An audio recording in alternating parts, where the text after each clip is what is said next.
Ya pendengar, kita ketemu di Dialog Olahraga Sorot Prestasi, dan pada kesempatan edisi hari ini, hari Sabtu, kami hadir hingga pukul 9.00 waktu Indonesia Barat dengan satu tema, yakni Liga Basket Divisi 2 untuk menjaring atlet-atlet potensial. Nah, saya Adi Puryono, tidak sendiri, ada Matius Senggono di pengarah acara dan produser pelaksana Indah Wulandari serta eksekutif produser Bibit Vida. Kami akan hadir hingga pukul 9 dengan beberapa orang narasumber yang sudah kami siapkan. Semuanya hadir di studio program 1 RRI Surakarta. Tetaplah bersama kami, Sorot Prestasi RRI Surakarta. Saya dengan Mas Arvinsyah dan teman-teman semuanya yang selama 2 tahun ini tidak ada kompetisi level bola basket di SMA. Akhirnya kita bersama-sama membangun event dengan tajuk Liga Solo ini, Pak. Jadi Liga Solo ini sebagai wadah buat teman-teman SMA atau klub atau kelompok umur yang lainnya agar mereka bisa berkompetisi bola basket, agar nantinya bola basket di Kota Solo bisa tumbuh dan berprestasi seperti yang kita inginkan. Karena selama ini 2 tahun kemarin di masa pandemi kita tidak ada kompetisi, dan satu-satunya kompetisi hanya DBL ya Mas. DBL yang hanya datang satu kali dalam 1 tahun. Nah, Liga Solo ini kita ada 2 titel. Yang pertama Liga Divisi 1 yang kemarin sudah digelar di bulan September. Kemudian kita lanjutkan di bulan Desember ini dengan titel Liga Solo Bank BJB Divisi 2, yaitu salah satu bentuk kami untuk memberikan wadah kepada para pecinta basket, khususnya anak SMA, agar mereka bisa bertanding dan berkompetisi di Kota Solo. Ya, nah Mas Wiji, ini artinya pesertanya ini SMA, SMK sederajat ya? Iya, SMA. Solo Raya atau yang Solo saja? Solo Raya. Solo Raya. Sudah ada kepastian ada berapa tim? Sudah ada 16 tim putra, kemudian 8 tim putri yang gabung di Liga Solo Divisi 2. Nantinya diambil 1 juara, kemudian 4 tim putra yang lolos di semifinal nanti akan naik ke Divisi 1 yang mungkin akan kita laksanakan di tahun 2023. Ya, artinya peserta dari Divisi 1 ini tidak diperbolehkan ikut ya? Tidak boleh ya. Kecuali 4 tim kemarin yang terregistrasi ya. 4 tim yang terbawa. Ini berarti nanti akan promosi begitu ya? Promosi akan promosi ke Divisi 1. Iya. Nah, kondisi divisi utama sendiri? Kalau divisi utama sendiri diisi 12 tim putra, Pak. 12 tim putra dengan sistem kompetisi dibagi 2 grup. Ya, nanti ada banyak pertandingan di situ, diambil 1 pemenang. Seperti itu. Nah, artinya levelnya ini adalah divisi utama, divisi 2 dan divisi 1 begitu ya? Cuma 2 titel. 2 titel. 1 dan 2. 1 dan 2 ya. Iya. Oke. Nah, sejauh ini bagaimana untuk persiapan-persiapan yang lain? Ini kan tanggal 14 dimulai ya? Iya. Tanggal 14 dimulai, dan biasanya basket ini akan banyak supporter, apalagi ini SMA. Kalau lihat evaluasi DBL ini kan selalu penuh nih. Iya. Bagaimana nih Mas Wiji? Iya, kami tetap optimis ya Pak, karena di Divisi 1 Liga Solo kemarin penonton cukup antusias. Kemudian di Divisi 2 ini adalah tim-tim yang kemarin mungkin belum bisa bermain di Divisi 1, kemudian mereka akan bertanding di Divisi 2. Tentunya saya pikir antusiasnya juga sangat tinggi. Dan kemarin dalam 1 minggu kita juga sudah melakukan roadshow ke beberapa sekolah untuk memberikan informasi bahwa ini loh, ada Liga Solo Divisi 2 dan tim kalian harus kalian dukung. Seperti itu di Distritek Arena besok tanggal 14 sampai 22 Desember. Gitu ya. Termasuk perizinan segala macam Mas Visi? Sudah semuanya. Oke, artinya ini kan tetap potensi gor penuh nih, ada kemungkinan. Iya, ada kemungkinan. Iya, termasuk keamanan, karena apapun yang terjadi harus ada antisipasi. Iya. Perizinan untuk Satgas Covid kita sudah masuk, kemudian nanti pengamanan kita juga sudah akan masukkan. Nah, kalau saya mengacu pada kemarin ya, Precision Basket ini kan sempat ada alur masuk ke gor ya. Seperti ini bila mana terjadi keadaan darurat. Ini juga sudah diantisipasi Mas Visi? Tentunya sudah. Kita alurnya, flowchartnya sudah kita atur untuk penonton dan sebagainya. Kita dibantu dari pihak kepolisian dan pihak Kamtipnas. Oke. Termasuk Babinsa ya? Babinsa. Kalau Babin kan dari Polri, kalau Babinsa dari TNI. Iya, dari TNI. TNI Polri. Artinya sudah tidak ada masalah ya? Tidak ada masalah. Tinggal eksekusi? Siap. Tinggal besok tanggal 14 kita pembukaan. Rencana yang buka?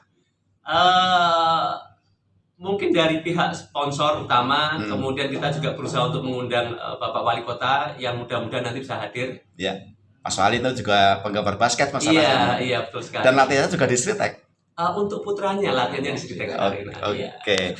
Baik. Karena basic culture-nya adalah akademis, memang tidak punya histori di basket dan olahraga ini memang, tapi populer sekali di kalangan anak-anaknya. Jadi memang kalau persiapan kita hampir semua, terutama putri yang tadi saya tambahkan dari Mas Yusi adalah perbedaan di Liga 2 itu adalah salah satu menariknya adalah ada kategori putri ya Mas Yusi. Putri di mana itu memang animo dan ininya memang luar biasa. Pak Edwin hari ini memang dulu saya pikir agak tabu anak cewek itu basket itu di tahun-tahun saya itu sangat jarang sekali. Tetapi hari ini luar biasa, bahkan kadang-kadang kalau latihan pun lebih banyak yang cewek dibandingkan yang cowok Pak Edwin. Tapi katanya frekuensi yang dilakukan oleh tim dari SMA Negeri 1 ini cukup padat ini, Bung Moyas.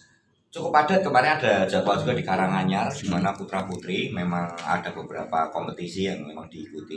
Tetapi memang kalau pada dasarnya sih sebenarnya semua by practice, karena kita berdua orang basket juga by practice, jadi semua jadi tanpa latihan, apalagi kalau ada sparring hari ini cukup banyak Pak Edwin dibanding dulu ya. Dulu kita cuman 1-2 sparring, paling juga kita harus mandiri, swadaya sendiri. Tapi hari ini sudah banyak sekali kompetisi yang mungkin juga bisa membuat tambah ini di seputar Solo Raya. Karena harapan kita memang Liga Solo ini adalah salah satu puncaknya yang dimana memang di Mas Winsa dan Mas Wiji sudah men-set seperti itu.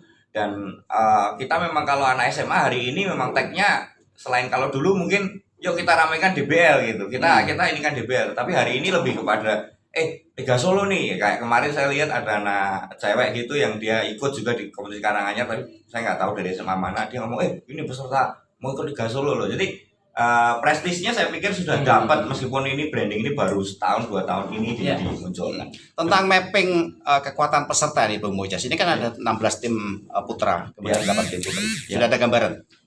Kalau putra ini adalah menariknya dari Mas Wiji juga tadi adalah ini Pak, ada sekarang mulai Solo Raya. Dulu adalah sekolahnya SMA-nya dulu SMA lokal, SMA lokal di mana SMA-nya berkutat di benar-benar Solo, hanya Solo kota. Tapi hari ini kita coba dengan format ada beberapa dari Solo Raya, Wonosobo, Setro ya, jadi dari Wonogiri ini. Jadi menambah level persaingannya itu semakin ketat. Tetapi kalau perbandingan jumlah peserta atau perkiraan musuh tim ini ya mungkin ya yang sudah punya basic culture ya, kayak putri mungkin di SMA Warga, kemudian Ursulin. Tetapi kalau putra ini hari ini yang cukup menarik karena ini ada beberapa kekuatan dari luar Solo Raya, termasuk dari Karanganyar, kemudian dari Sragen, yang itu mungkin menjadi kuda hitam karena mereka memang biasanya mereka bermain itu ininya kenceng dia, kolektivitas timnya gede kalau daerah itu. Jadi umpamanya dari Sragen atau Karanganyar saya lihat memang kolektivitas mainnya memang cukup bagus. Itu perbandingan dari jumlah peserta ya, dari gambaran kekuatan peserta musuh. Oke, saya ke Arvin Sagunawan selaku venue manager ya. Wow, ini venue manager yang ngurusin lapangan ini, yang ngurusin venue. Bagaimana nih persiapan Gor Sritek kan ini sudah melegenda ya. Artinya kan no problem kalau untuk persiapan. Bagaimana secara konkret bisa digambarkan? Ya Mas, jadi saya selaku venue manager dan juga panitia Liga Solo. Untuk Gor sih teman-teman sudah tahu sendiri ya, sudah proper untuk bermain basket, cuma ada beberapa kendala yang harus saya benerin. Kaitannya kemarin sewaktu IPL Indonesia Cup juga ada kendala di atap, kendala di ruangan ya itu sekarang sudah dibenerin, alhamdulillah. Siap untuk menyambut Liga Solo Bank BJB Divisi 2. Gitu ya. Artinya sempat bocor kemarin ya waktu saat sempat dan itu langsung gerak cepat para tukang naik ke atap untuk membenerin itu. Gitu ya. Artinya ini kan musimnya kan tidak menentu ya. Betul. Apalagi kan padat jadwalnya nanti. Ya, ini pun sekarang masih dipakai untuk kegiatan futsal. Selanjutnya nanti kita mulai hari Rabu sampai Kamis depan itu 9 hari, semoga lancar dan terkendali. Ya, saya tanyakan tadi, sempat saya tanyakan ke Mas Miji ya selaku ketua Panpel. Nah, ada semacam tata cara ya bagi para penonton, karena potensi penonton untuk hadir ini pasti akan banyak ya. Iya. Mengingat pengalaman BBL segala macam ini kan cukup luar biasa. Bagaimana nanti? Kita sudah belajar ya Mas dari Liga Solo yang pertama, di mana setiap harinya itu kurang lebih ada 2.000 orang yang masuk di GOR. Di besok itu kita sudah siapkan 7 pengendali tribun, ya, bukan pengendali air ya, pengendali tribun. Dan yang di luar kita sediakan tim screening akreditasi itu ada 6 orang. Jadi sebelum masuk ke lapangan sudah disambut oleh 6 orang tersebut, dan di dalam lapangan sudah dikendalikan 6 orang plus polisi, tentara, dan pasukan-pasukannya. Jadi insya Allah keamanan aman lah. Flow juga jalur evakuasi kita belajar dari IBL juga kami sudah siapkan, dimana si penontonnya nanti kalau misal amit-amit ada apa-apa kita sudah ada jalur evakuasinya. Nah, selaku yang memiliki yang punya wewenang untuk venue pertandingan ya. Kalau di reguler ya, basket reguler ini kan suka ada acara-acara tambahan ya. Mungkin ada semacam tarian atau game-game gitu ya. Apakah sudah disiapkan? Untuk hiburan nanti kita siapkan di final, entah nanti secara normal atau mengejutkan, yang seperti kemarin tiba-tiba ada pemain-pemain IBL datang semua. Nah, direktur IBL-nya juga datang, Mas Gibran, direktur BI, BJB, semuanya datang. Untuk yang kali ini kita sedang memikirkan untuk hiburan. Untuk side eventnya, karena Liga Solo ini kita beratkan di more game, more experience, Mas. Jadi kita lebih mementingkan banyaknya permainan yang teman-teman adik-adik SMA ikuti. Jadi satu tim tuh bisa main 3-7 kali lah, sehingga main 1 kali toh di satu event. Jadi satu hari ada berapa pertandingan nih, Arvin? Satu hari ada 6 game. Mulai jam 2 siang berarti ya? Siang nanti 6 game. Nanti di hari 1 sampai 4 6 game. Di hari selanjutnya kemungkinan ada 8 game karena kita ada additional game exhibition, di mana kita mencoba merangkul yang kids, ya, di mana ada Humble, ada Bison dan Sapen, yang itu timnya. Di mana di Humble itu ada anaknya Mas Gibran yang bermain ya. Oh ya, ya, Jan Edes sudah mulai bermain basket di situ. Nanti kita siapkan mangkoknya. Kalau mangkok nggak cukup, jadi piring. Gitu ya. Nah, kalau anak-anak bagaimana ringnya itu? Ringnya tetap segitu ya? Mas, cuma bolanya lebih kecil. Bolanya lebih kecil, jadi tenaganya nggak seberat yang anak SMA lah.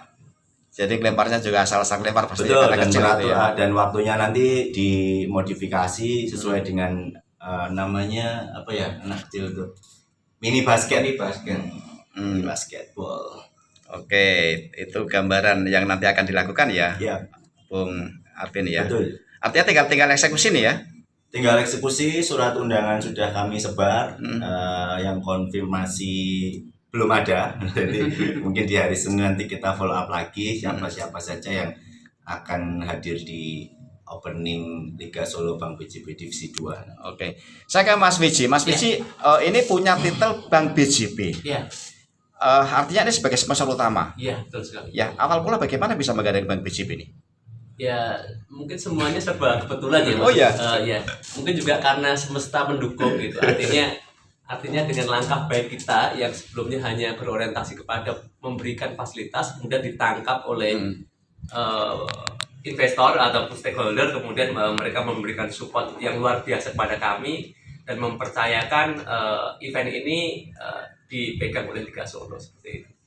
Gitu tidak mudah ini loh, menjadikan salah satu perusahaan Iya. Apalagi bank gitu ya, bank swasta, bank swasta ya BJB itu ya. Iya, betul sekali. Bank swasta bisa masuk BUMD ya. Artinya Jawa Tengah atau Solo itu? Jabar ya, Mas. Oh, malah Jabar. Iya. Bank Jabar gitu ya. Iya, Wow. iya. Ini perlu strategi yang nggak mudah itu. Ada program yang namanya Tanda Mata dari Bank BJB. Iya. Itu semacam bentuk CSR mereka kepada masyarakat, dan salah satunya yang dipilih adalah Liga Solo ini. PJP kalau tidak salah kan bola voli itu kan. Punya tim, Punya tim bola voli. PJP Tanda Mata. Ini sekarang sudah merambah ke basket. ya. Artinya nanti suatu saat pasti punya tim basket juga ya, Pan? Kemungkinan. Semoga. Ya kan, mungkin kan sebagai awal mula mereka menjadi Iya. sponsor gitu ya. Iya, iya, Nanti dilihat Iya. mungkin ya. Ini yang kedua soalnya Bang BJP. Jadi melihat dari potensi kemarin di Liga 1, kemudian di Divisi 2 ini mereka mengambil titel Liga ya. Jadi sebagai sponsor utama di Liga Solo Bang BJP Divisi 2. Oke, saya kembali ke Bung Moyas. Bung Moyas, ada target SMA Negeri 1 ini kan salah satu tim, bukan tim unggulan, namun Ya. sekolah favorit gitu ya. Favorit. Sekolah favorit yang siapa sih tidak kenal SMA 1 ya. Karena di situ pernah ada alumni-alumni orang hebat begitu ya. Termasuk Anda sendiri juga alumni pasti. Saya alumni, Pak. Alumni, tapi anak saya juga kebetulan sekolah di situ, Pak. Hari ini jadi baru masuk Kasmaji. Nah, Oke, bagaimana respon dari pihak sekolah sendiri? Respon pihak sekolah memang saya sudah cerita bahwa pihak sekolah merasakan beberapa kegiatan memang yang diampu oleh alumni, termasuk salah satunya adalah bahasa ini, Pak Henry. Kalau dari pihak sekolah memang lapangan, kemudian izin dan segala macamnya untuk anak-anak tanding ini memang kan mensupport full. Kemudian juga ada beberapa guru yang ikut untuk mendampingi. Tetapi yang paling besar kalau hari ini memang di pihak supporter ya. Supporter itu sih kalau di SMA 1 ada yang namanya sesaji. Oh iya. Sesaji yang kemarin cukup best di Liga Solo kalau nggak salah ya kemarin sesaji biasa. di SMA 1 menjadi juara. Dia memang sesaji itu tak berdiri tahun 2000-an. Saya juga sudah tidak di situ waktu itu, tetapi memang basic supporternya memang sampai ke alumni pun masih ada. Jadi dia selalu support tim mau itu bermain basket, mau bermain voli atau bermain apapun, mereka akan support di situ. Dan itulah salah satu, saya pikir satu kekuatan juga ekstra bagi Mas Negeri 1 untuk berprestasi banyak di Liga Solo ini. Adalah salah satu kekuatannya adalah di supporter juga. Jadi seperti itu Pak Edwin. Ya, sejak kapan Bung Moyas ini menjadi manajer SMA Negeri 1 nih? Saya mengampu di 2 tahun terakhir ini. 2 tahun terakhir ini untuk mensupport mereka. Dari awalnya mulai kita basket dari awal basket dari alumni, kemudian kita bersepakat untuk kita coba untuk mensupport basketnya SMA 1, apalagi kemarin juga tertidur karena pada waktu Covid. Oh iya, tertidur 2 tahun tertidur. Hari ini kemarin terlempar dari divisi 1 kayak yang putra ya. Memang kalau yang ini memang harapan simpelnya saya adalah bertahan di divisi 1 untuk putra. Tetapi untuk putri karena memang poolnya cukup ini dan saya memang mempersiapkan putri itu lebih sebenarnya saya memang sangat menanti kompetisi ini untuk putri. Karena memang SMA 1 kebetulan ini pas materi pemainnya cukup bagus, agak rata, dan mereka punya fighting spirit yang cukup untuk ini. Saya pikir kalau yang putri minimal semifinal saya pikir masuk mereka, karena memang di poolnya kebetulan pool yang tidak di pool yang singa-singa gitu kan. Poolnya satunya itu Warga, Ursulin, kemudian Semalatiga. Saya pikir kita berada di pool ini yang tidak menghasilkan peran ini ya, tetapi kita harus punya target. Kalau saya target untuk putri memang targetnya minimal masuk podium antara 3-2 dan 1. Hebat ya, mantap. Kalau tim putranya? Kalau tim putra otomatis karena memang harus bertahan di divisi 1 mau nggak mau itu tetap mesti harus masuk 4 besar. Even mau berapapun poolnya, yang penting mereka punya pondasi supaya kedepannya ke belakangnya besok di liga atau apabila masih tetap berkutat di divisi 2 juga tidak masalah, tapi sudah punya pondasi Pak Edwin. Karena memang pondasi itu yang paling penting untuk pengembangan di basket itu. Jadi apa yang kita tanam itu mungkin kita tuanya masih besok ini, tetapi yang penting kita punya pondasi dulu di masa 1 supaya settle orang-orang. Ya, saya ke Arvinsa ini kan orang basket sudah lama saya kenal ini. Pasti sudah ada gambaran ya. Peta kekuatan. Kalau Bung Moyas tadi kan, wah mudah-mudahan pasti SMA-nya akan juara. Kalau sekarang sebagai venue manager pasti sudah ada mapping gitu ya, sudah melihat kita menganalisa kira-kira peta kekuatan di Liga Divisi 2 nih. Peta kekuatannya untuk kali ini tidak bisa dipetakan Mas, karena hierarkinya sudah terbuat. Yang divisi 1 itu adalah tim-tim yang momok, mungkin membuat tim lain nggak mau ikut sebelumnya, mohon maaf ya. Karena di sini saya bertugas menciptakan rivalitas nih, biar setiap tim punya punya daya perang yang tinggi. Mulai untuk saat ini di divisi 2 ini saya rasa rata semuanya, tidak ada yang terlalu powerful, tidak ada. Saya sebutkan juaranya kemarin, juara Mikael sama Warga tidak ada di divisi 2, sehingga setiap kami roadshow itu kami tanya siapa tim yang ditakutkan, jawabannya tidak ada gitu. Setiap SMA jawabannya gitu, tidak ada gitu kan. Ya, jadi ya semuanya bisa, inilah Mas, bisa juara di divisi 2 ini, tergantung persiapan mereka seberapa siap. Jadi kekuatan belum bisa diprediksi Belum bisa diprediksi, gitu. saya yakinkan itu belum bisa diprediksi. Kalau analisa Bang Moyes tadi kira-kira bagaimana tim putri harus masuk 4 besar, tim putra juga sama?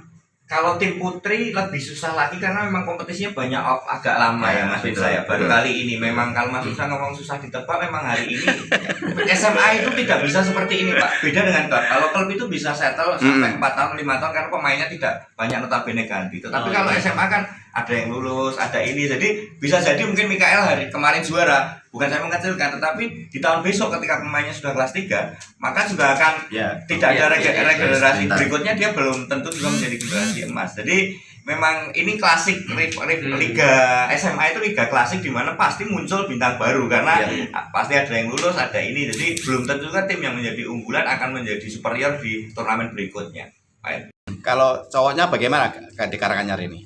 Kalau cowok Karanganyar kemarin kebetulan saya belum sempat lihat, hari ini baru mulai main, nanti jam 10 saya akan dampingi mereka. Tetapi gambaran kekuatannya sama mungkin dengan di Liga Solo, karena ada di SMK. Paling banyak mereka lokal di SMK Karanganyar, kemudian ada dari Jumapolo, Jumantono. Nah ini yang nantinya mungkin Mas Wiji dan Mas Winsa nanti ke depannya, karena animo basket itu kalau kita mau ambil semua Pak di Wonosobo, saya terus sampai dari ujung ke ujung hanya di Karanganyar Solo aja, itu pasti peminatnya sangat banyak hari ini. Jadi mungkin Mas Wiji bingung buat poolnya ini, tapi ketika ada Liga 1 dan Liga 2 ini memang besar harapannya kita ketika nanti Pak Edwin ngomong ada Liga 3 atau ini, tidak menutup kemungkinan karena memang pesertanya kalau diambil secara filter ini, secara screening semua itu akan banyak sekali. Cuman memang kendalanya juga perjalanan karena jauh mereka. Kita sadar lah bahwa hari ini itu Pak, liga itu bisa berjalan kontinu, bisa ini sudah sangat terima kasih sekali karena memang kompetisi basket itu biasanya 2 kali 3 kali hilang saja. Dulu SMA 1 juga punya turnamen Semansa Cup juga tidak ada yang nutuke, akhirnya juga sampai sekarang menjadi cuma 3 nama. Jadi seperti itu Pak. Terakhir pertanyaan buat Bang Moyes. Kira-kira target Anda tercapai untuk masuk 4 besar putra putri? Kalau target untuk prestasi saya ngomong harus tercapai. Event kita berdarah apa, yang penting perjuangan Pak, spirit. Jadi di basket itu bukan hanya kadang prestasi, tapi spirit untuk mempersiapkan ke depannya, ke belakangnya. Bung Arvinsa, terakhir apa yang disampaikan selaku venue manager? Ya terima kasih. Mengajak penonton lah. Ya terima kasih Mas Edwi sudah mengundang kami dari sini. Saya hanya mengingatkan bahwa jangan lupa dukung tim kalian di Liga Solo Bank BJB Divisi 2 tanggal 14 sampai 22 Desember di Streetex Arena. Sampai bingung ngomong tiket lah. Tiket 15.000. Nanti untuk penjualan tiket bisa hubungi admin kami di Instagram @ligasolo. Tapi di sana ada tiket juga ya? Pada sana ada tiket box, ada ya. Dan kita juga mengutamakan dan mengedukasi bahwa teman-teman untuk beli tiket kita bisa melalui metode online, kris, pembayaran online maksudnya. Jadi tidak perlu bawa uang banyak-banyak, cukup saldonya yang banyak di handphone gitu. Sampai ketemu di Streetex Arena tanggal 14 nanti. Ada banyak di depan penjualan UMKM gitu ya. Ya betul. Souvenir gitu ya. Betul, untuk makanan dan minuman juga tidak perlu bawa makanan ya. Makanan di sana ada banyak makanan yang teman-teman apabila lapar butuh snack minum, kita juga sediakan 14 tenan di depan. Bung Wiji terakhir. Sebelumnya saya ucapkan terima kasih pada RRI yang sudah memberikan waktu untuk siaran di sini. Kemudian yang kedua, saya ucapkan terima kasih pada Bank BJB selaku sponsor utama dari Liga Solo Bank BJB Divisi 2. Kemudian saya sampaikan terima kasih kepada pemerintah Kota Surakarta yang sudah support luar biasa kepada Liga Solo. dan tidak lupa sponsor yang lain, Cool and Brew, Counterpan, kemudian beberapa yang tidak bisa saya sebutkan satu-satu. Saya ucapkan terima kasih.